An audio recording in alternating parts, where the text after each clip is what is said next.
Alright guys, I'll give you a little recap of the night. So long story short, I haven't made a pass in probably 8-9 years. So it was cool. It was super nice to get back out there. We drove the car there. Obviously, I refuse to trailer this car. It's a street car. It will always be a street car. I'm not trailering shit unless it's obviously a distance. I'm not going to drive it on the fucking highway 2 hours away, you know, but ideally I'd like to street drive as much as possible.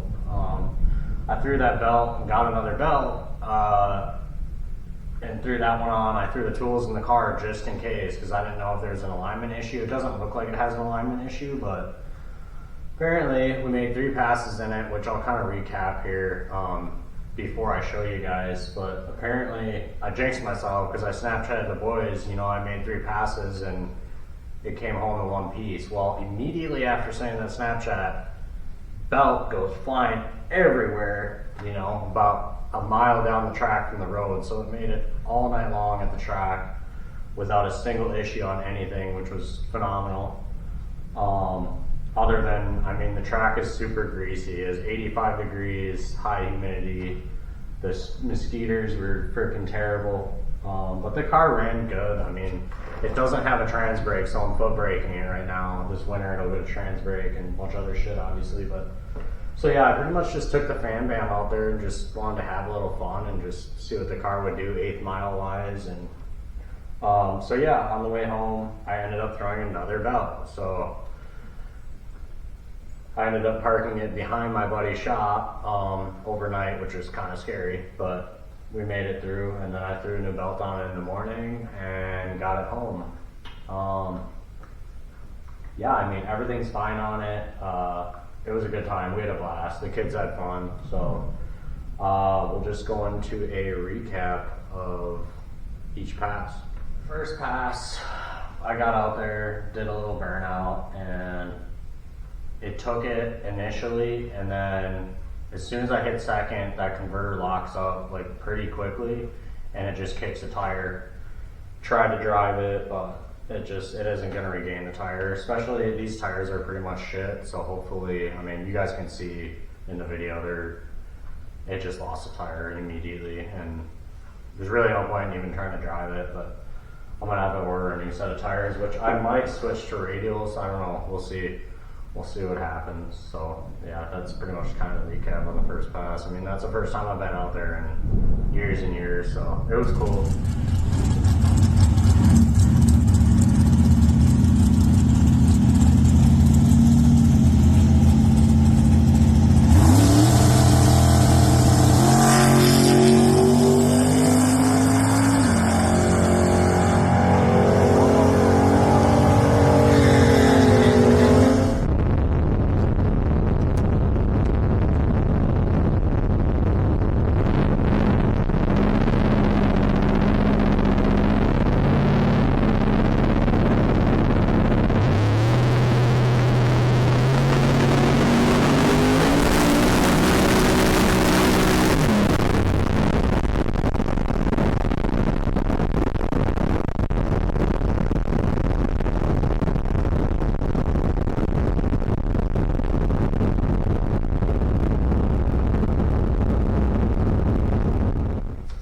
Second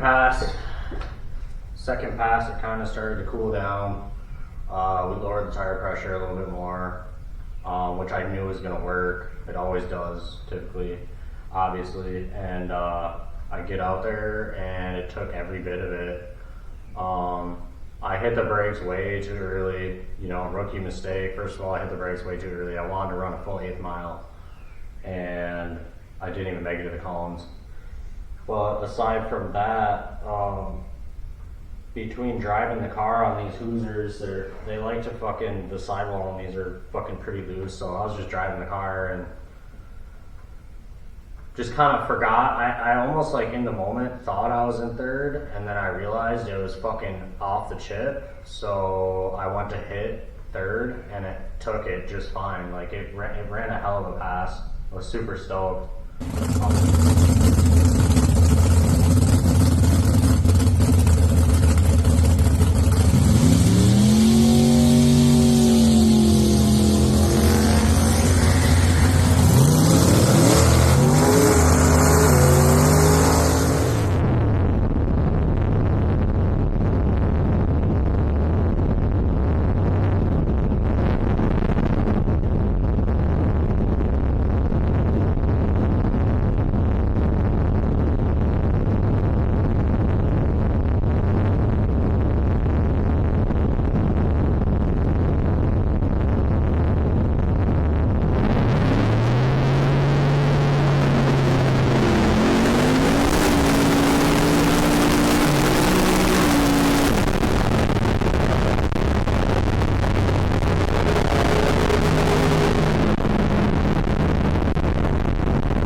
tonight. I really wanted to give it the berries, obviously. You know, that's probably the last pass I was going to do. The kids and the wife were getting bit up super bad by the skeeters, and it just started getting really crappy out. So it did cool down a lot more. I actually dropped the tire pressure a little more, and it seemed to hook just as well it did the second pass. But for some reason, I don't know if it's unloading, but as soon as I hit second and the converter locked up, it instantly fucking kicked the tire again. Like, kicked the tire immediately. Like, I didn't even notice I kicked the tire off the chip, and then I just like reflexively hit third, and it kind of kicked out on me a little bit, but it just sucks. You know how it is. It's just frustrating. You know, you want to put down a good pass, and my summer's pretty much booked as far as like racing and shit goes, so hopefully we can get back out there and see what it'll do with a better tire on it, and maybe get the weight figured out on it a little better. Try to just get the stuff I can dialed in, and then obviously this winter it's got a bunch of shit that's gonna go into it. So yeah, check out this next pass.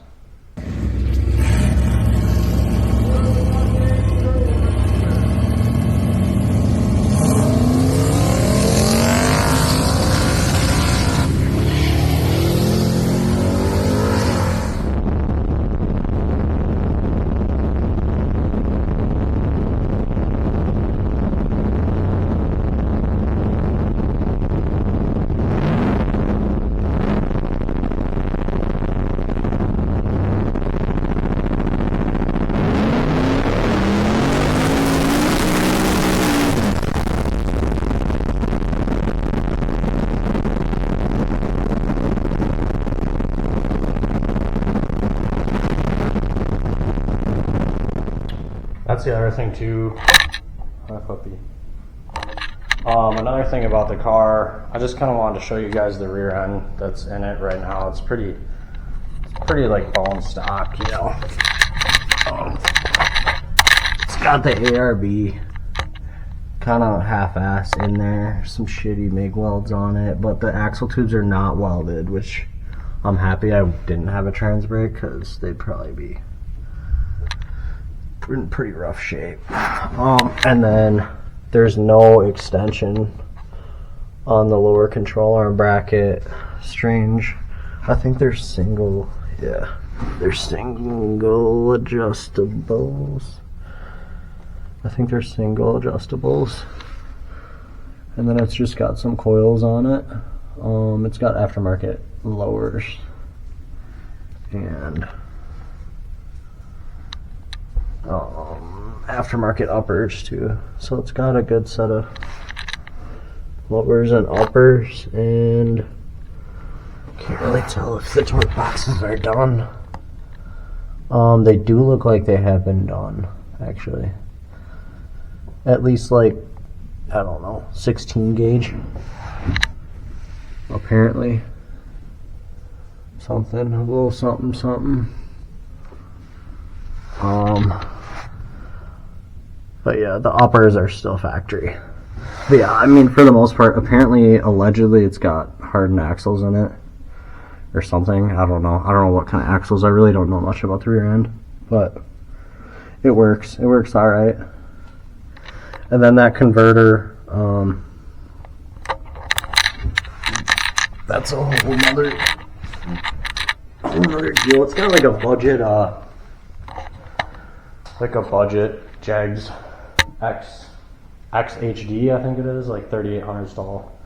I mean, it works all right. It got a little more noisy too, like since I put a couple passes on it. So I don't know. I think it's fine, but we'll have to see.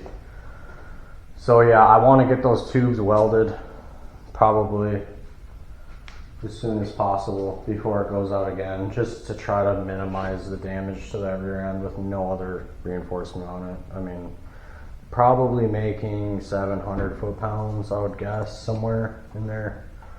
And then also it's missing a flange bolt here, header flange bolt. I want to check the plugs just to check the timing on them and make sure they're still good. I think it needs a new set of plugs. I think these plugs are pretty old. And then I need to figure out this belt.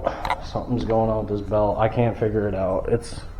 It doesn't look like it's misaligned, but maybe one of the pulleys are a little jacked or something's not spinning correctly. Because yeah, I mean the new belt made it literally, I don't know, maybe 10 miles, 15 miles. So hopefully, yeah, I'll be able to figure that out. Unless it's like rubbing on a bolt or something, I'm not really entirely sure. But everything's intact, nothing's broken, nothing's bent, ideally. So I'm super stoked that it made it through the night. I just want to be able to drive it. You know, I don't want to trailer it unless it's a distance away from home that I'm gonna make some passes. So yeah, I will get back to you guys with some more updates and hopefully some more passes in it and see if we can get it dialed down to where I think it should be. The tune's super conservative too, so I know we got some room to mess with it, but it just drives so nice right now, and with the way it is, I kind of don't have to worry about it. So that's the hard part. It's like, do you turn it up and then be stressed out all the time driving it or beating on it, or do you just leave it where it is, you know? And like, obviously street car wise, everyone deals with that, but that's the thing. Like towards the end of the summer, it's a different story. You want to turn it up, you might as well, but yeah. So yeah, like, subscribe. I'll keep you guys updated.